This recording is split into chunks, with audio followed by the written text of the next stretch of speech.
أعوذ بالله من الشيطان الرجيم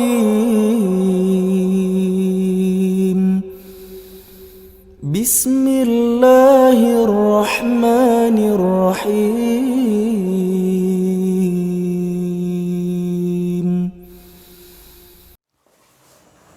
Bismillahirrahmanirrahim. Assalamualaikum warahmatullahi wabarakatuh.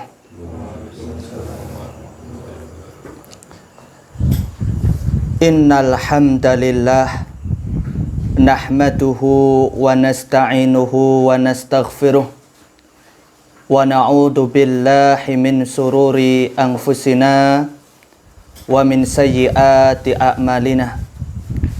May yahdihillah fala mudhillalah wa may yudlil fala hadiyalah. Wa asyhadu an la ilaha illallah wahdahu la syarikalah wa asyhadu anna Muhammadan abduhu wa rasuluh. Allahumma shalli wa sallim ala nabiyyina Muhammad wa ala alihi wa sahbihi ajma'in, amma ba'd.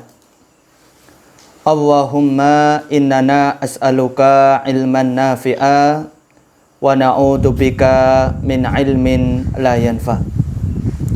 Ma'asyiral muslimin, jamaah pengajian yang semoga senantiasa dicintai dan dirahmati oleh Allah Subhanahu wa ta'ala. Alhamdulillah, kita bersyukur kepada Allah Subhanahu wa ta'ala atas segala limpahan nikmat yang telah Allah Subhanahu wa ta'ala karuniakan kepada kita. Khususnya 3 nikmat, yaitu nikmat rasa aman, nikmat badan yang sehat, dan nikmat mempunyai persediaan makanan. Yang mana 3 nikmat ini merupakan nikmat yang sangat besar yang Allah karuniakan kepada kita. Di dalam sebuah hadis yang hasan yang diriwayatkan oleh Imam Al-Bukhari dalam kitab Adabul Mufrad, Rasulullah SAW bersabda, "Man asbaha minkum aminan fi sirbihi mu'afan fi jasadihi indahu qutu yaumihi faka'annama hizat lahu dunya." Barang siapa di antara kalian berada di waktu pagi hari dalam keadaan aman pada dirinya, merasa sehat badannya, dan mempunyai persediaan makanan untuk hari itu, maka seakan-akan ia telah diberikan dunia. Masya Allah. Ini menunjukkan kepada kita jamaah sekalian besarnya nikmat rasa aman, nikmat badan yang sehat, dan nikmat mempunyai makanan. Oleh karenanya kita bersyukur kepada Allah atas 3 nikmat tadi. Salawat dan salam semoga senantiasa Allah curahkan kepada Nabi kita yang mulia, Nabi Muhammad Sallallahu Alaihi Wasallam. Bapak-bapak jamaah pengajian rahimakumullah, insya Allah malam hari ini kita akan melanjutkan kembali pengajian kita membahas tentang masalah tauhid. Pada pertemuan minggu kemarin kita telah sampai bab yang ke-31. Maka insya Allah malam hari ini kita masuk bab yang ke-32. Berkata penulis kitab hafidhahullah, musyrik karena taat kepada tokoh dalam memutarbalikkan hukum Allah. Musyrik karena taat kepada tokoh dalam memutarbalikkan hukum Allah. Jamaah rahimakumullah, taat secara mutlak merupakan ibadah yang hanya boleh ditujukan kepada Allah saja. Barang siapa mentaati selain Allah secara mutlak, maka berarti dia telah menyembahnya. Allah Subhanahu wa ta'ala berfirman di dalam Quran surat At-Taubah ayat nomor 31. Kata Allah Subhanahu wa ta'ala, attakhadhu ahbarahum wa ruhbanahum arbabam min dunillah wal masih ibn Maryam wa ma umiru illa liya'budu ilahan wahidan la ilaha illa huwa subhanahu amma yusrikun.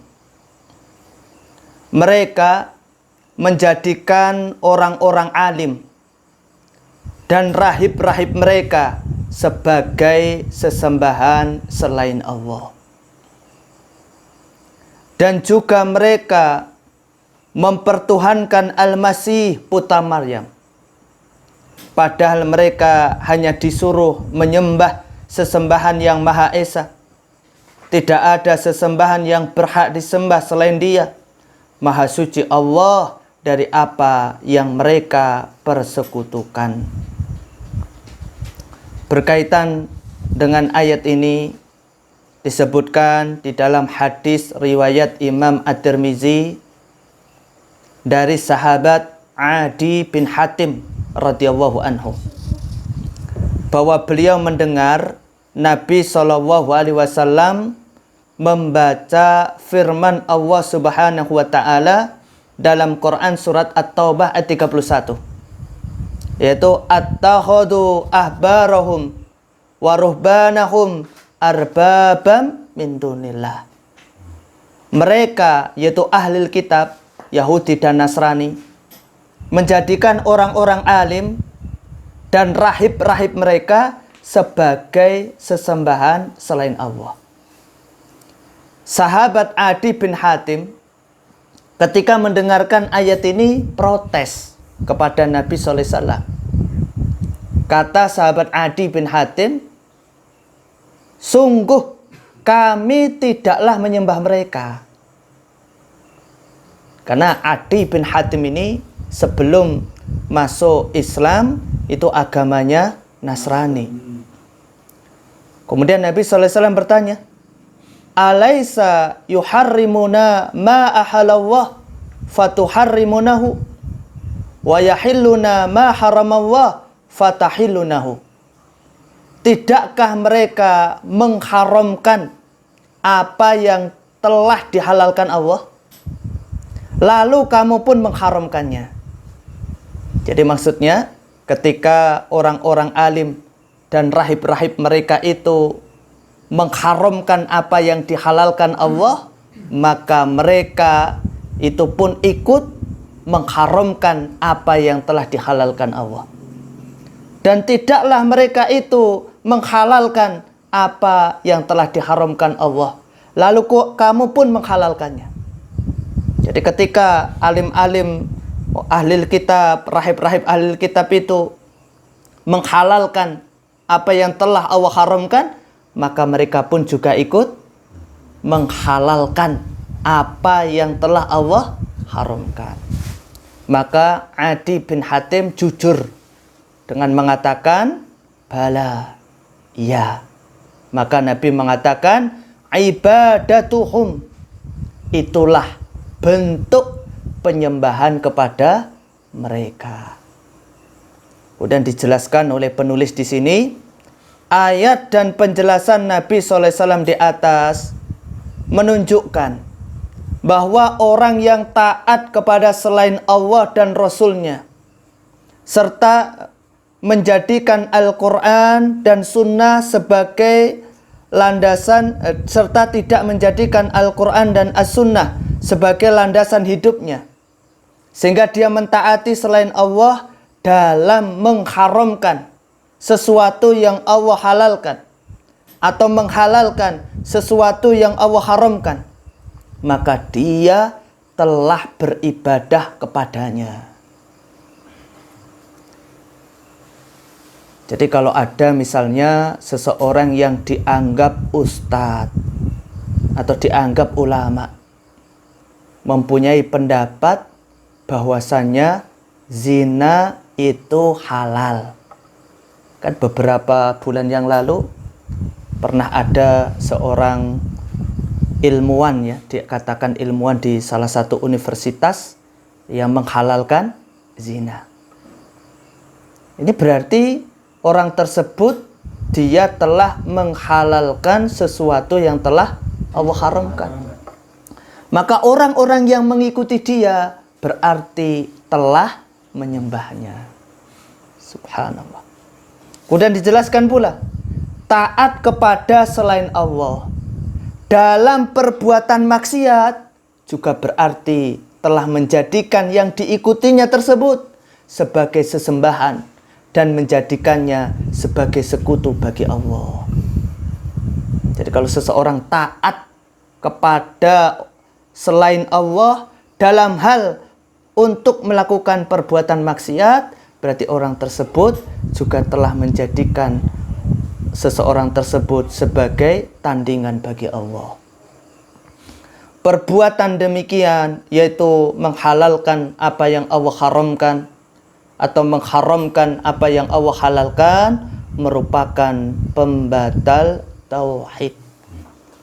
Dan kita dulu pernah mengkaji kitab Nawaqidul Islam, dan kita sudah jelaskan ketika itu panjang lebar.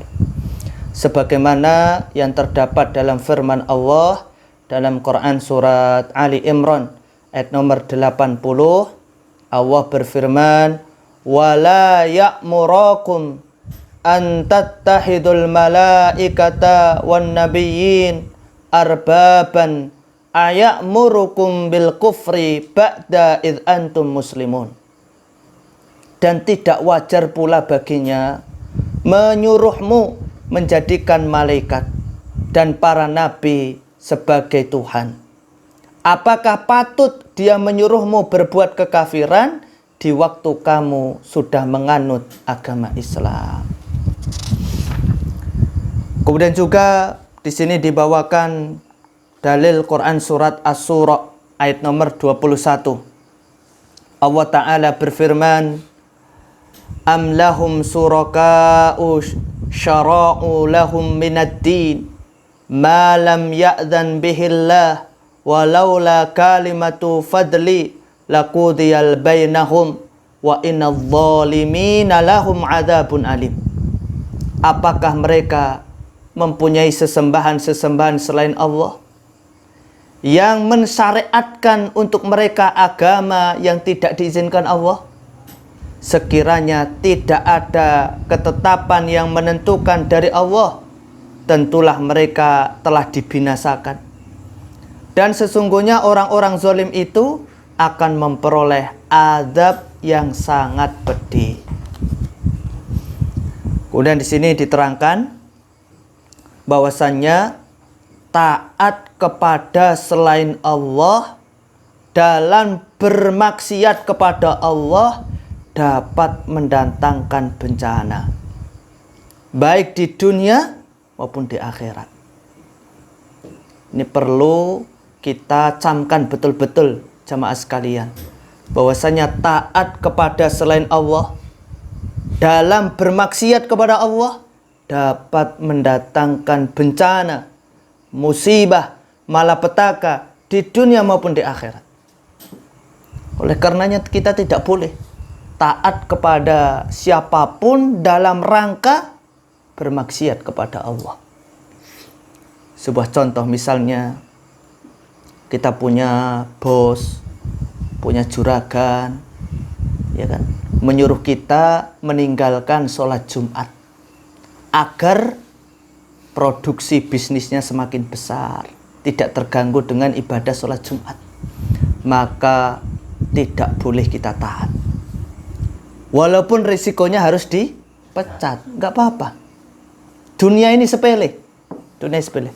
Kalau kita sampai taat kepada bos kita tersebut yang menyuruh kita meninggalkan sholat Jumat, maka kita akan mendapatkan bencana, mendapatkan bala di dunia dan di akhirat, wal iyadzubillah. Ibnu Abbas radhiyallahu anhuma mengatakan, yusiku an tanzila alaikum hijaratun minas sama. Aku khawatir jika kalian ditimpa hujan batu dari langit. Aqulu qala Rasulullah sallallahu alaihi wasallam wa taquluna qala Abu Bakrin. Aku mengatakan Rasulullah bersabda, tetapi kalian malah mengatakan kata Abu Bakar, kata Umar. Masya Allah. Mendahulukan perkataan Abu Bakar dan Umar dalam rangka bermaksiat kepada Rasulullah sallallahu alaihi wasallam menjadikan seseorang terkena bencana di dunia maupun di akhirat. Bagaimana lagi kalau mendahulukan selain Abu Bakar dan Umar dalam rangka bermaksiat kepada Rasulullah sallallahu alaihi wasallam. Dan alangkah banyaknya orang zaman sekarang yang mereka ketika disampaikan hadis yang sahih, mereka mengatakan tidak. Kata ustadz saya begini, kata ulama saya begini, kata kiai saya begini. Subhanallah, kata sahabat Ibnu Abbas, yusiku an tanzila alaikum hijaratun minas sama. Aku khawatir jika kalian ditimpa hujan batu dari langit. Maka kalau ada orang ketika kita sampaikan kebenaran berdasarkan hadis yang sahih, ayat Al-Quran, kok dia mengatakan tidak.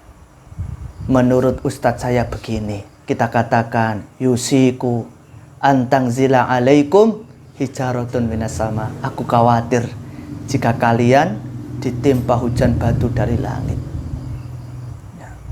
Allah Subhanahu wa taala juga berfirman dalam Quran surat An-Nur ayat nomor 63.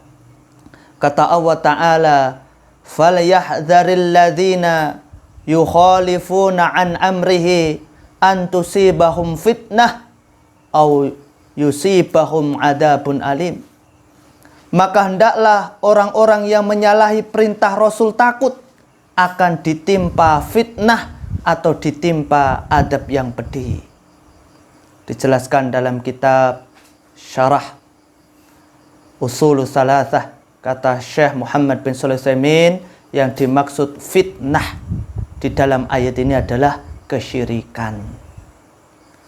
Kemudian juga dijelaskan bahwasannya ketika seseorang itu dia berpaling dari perintah Rasulullah sallallahu alaihi wasallam, bermaksiat kepada Rasulullah sallallahu alaihi wasallam, maka hatinya juga akan ikut berpaling dari petunjuk yang hak. Ini mengerikan jamaah rahimakumullah. Ketika sudah sampai kebenaran kepada kita, kok kemudian kita berpaling dari kebenaran itu, maka hati kita juga akan ikut berpaling. Sehingga ketika seseorang itu dia suka menolak kebenaran, maka Allah akan menjadikan orang tersebut semakin jauh dari kebenaran. Sebaliknya, ketika seseorang itu dia bisa menerima kebenaran, maka Allah semakin lapangkan dadanya untuk menerima kebenaran. Oleh karenanya jamaah rahimakumullah, ketika sudah sampai kebenaran kepada kita, dalilnya sudah jelas, maka hendaknya kita terima, kita imani, kita amalkan. Jangan malah sebaliknya, kita tolak dengan kesombongan, karena khawatir Allah akan palingkan hati kita. Makanya jamaah rahimakumullah, orang itu dia menjadi disesatkan oleh Allah, itu diantara sebabnya karena dia menolak kebenaran, menolak al-haq. Kemudian dia disesatkan oleh Allah Subhanahu wa taala dari jalan yang lurus. Jamaah pengajian yang semoga senantiasa dicintai dan dirahmati oleh Allah. Kemudian di sini penulis hafidhullah membahas tentang macam-macam taat kepada selain Allah dan hukumnya. Kata penulis kitab Hafidhullah, taat kepada selain Allah dapat mengantarkan seseorang kepada syirik akbar. Adapun bentuk-bentuk ketaatan kepada selain Allah dapat dijelaskan sebagai berikut.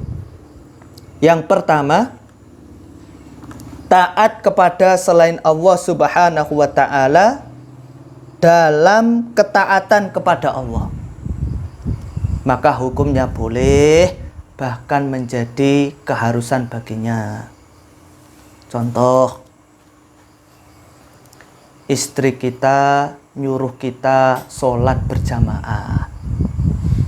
Ini kan berarti ya, istri kita menyuruh kita untuk melakukan ketaatan kepada Allah. Maka kita boleh taat, bahkan menjadi sebuah keharusan. Ya. Yang kedua, taat kepada selain Allah dalam hal yang mubah, maka hukumnya boleh. Misalnya istri kita nyuruh kita untuk beli gas LPG. Boleh. Kan beli gas LPG mubah, Pak. Ya. Kemudian yang ketiga, taat kepada selain Allah dalam hal maksiat yang bukan kekafiran. Maka hukumnya syirik asghar, syirik kecil, jika dirinya merasa berdosa.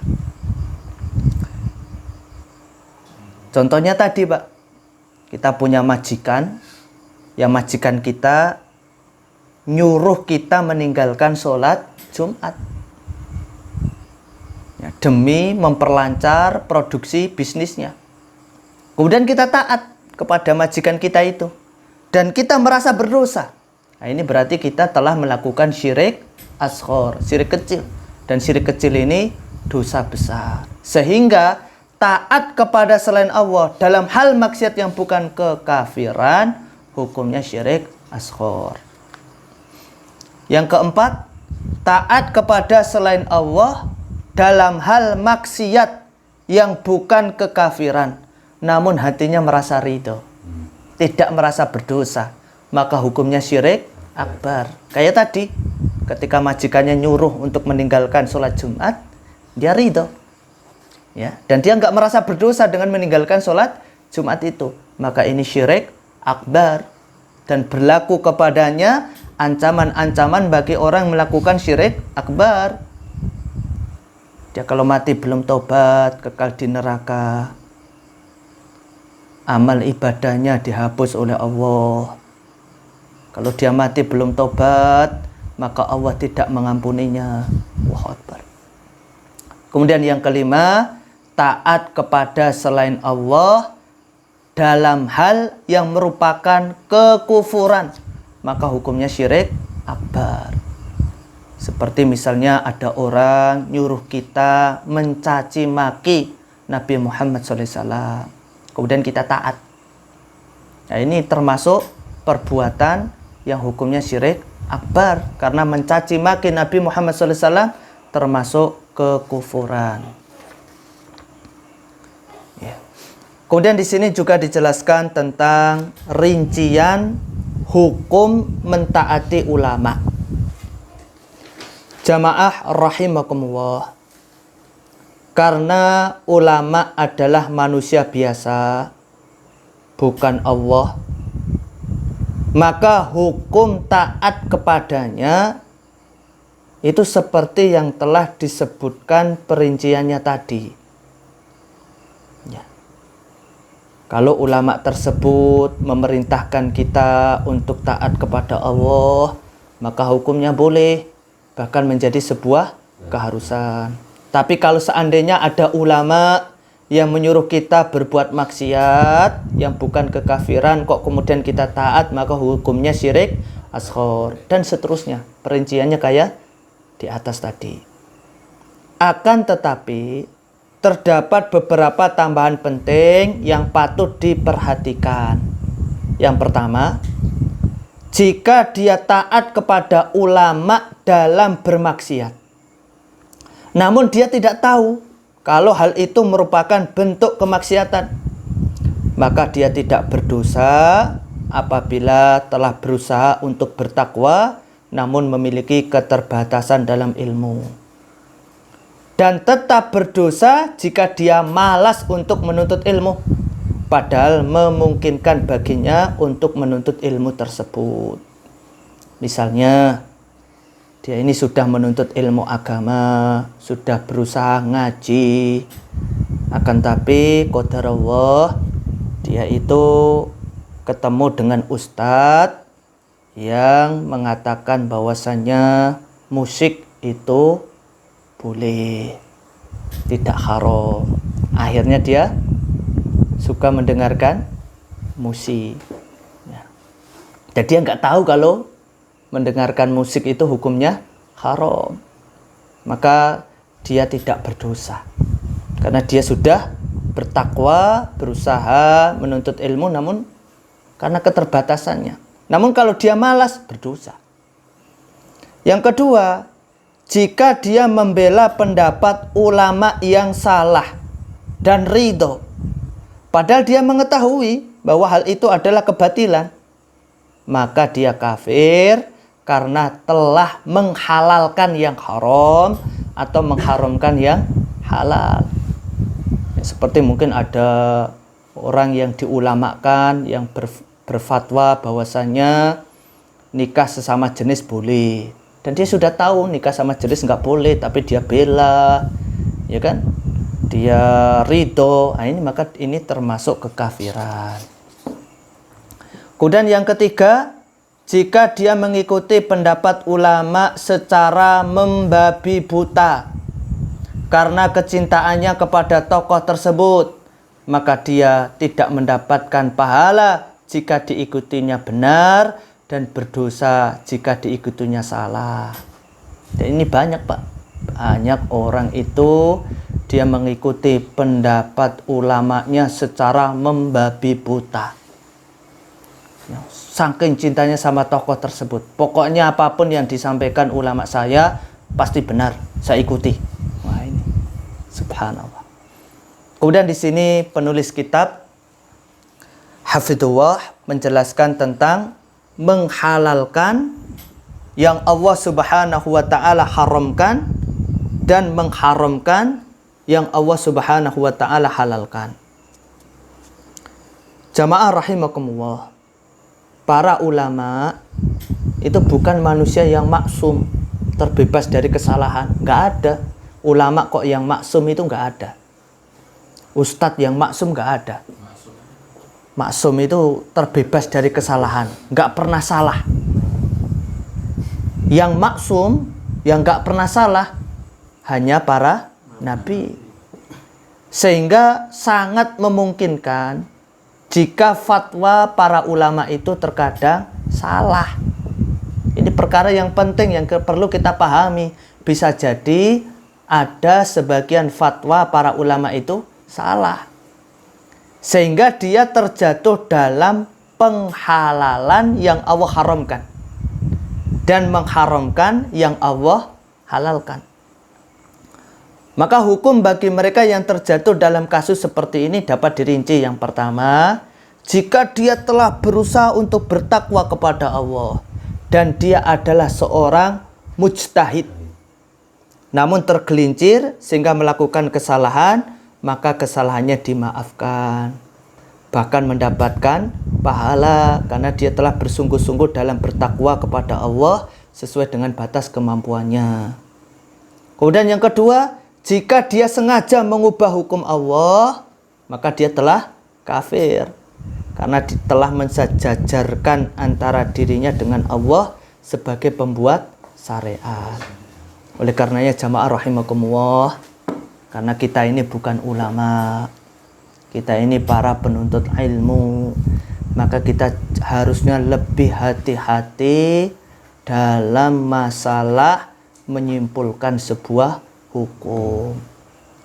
Bahkan kalau kita ditanya tentang perkara agama dan kita nggak tahu hukumnya, Jawabannya apa, Pak? Wallahu a'lam. Jangan sok tahu. Ada sebagian orang ditanya permasalahan agama, oh sok akan tahu semuanya. Ditanya hukum ini, oh ini menurut saya begini. Jadi dia jawabnya itu berdasarkan perasaan dia, bukan berdasarkan ilmu. Ini berbahaya. Lihat, para sahabat radhiyallahu anhum ajma'in, mereka itu ketika ditanya permasalahan agama dan mereka tidak tahu, mereka menjawab Allah dan Rasulnya yang lebih tahu. Nah, sekarang ini muncul sebagian orang, sebagian dai yang sok tahu, mohon maaf.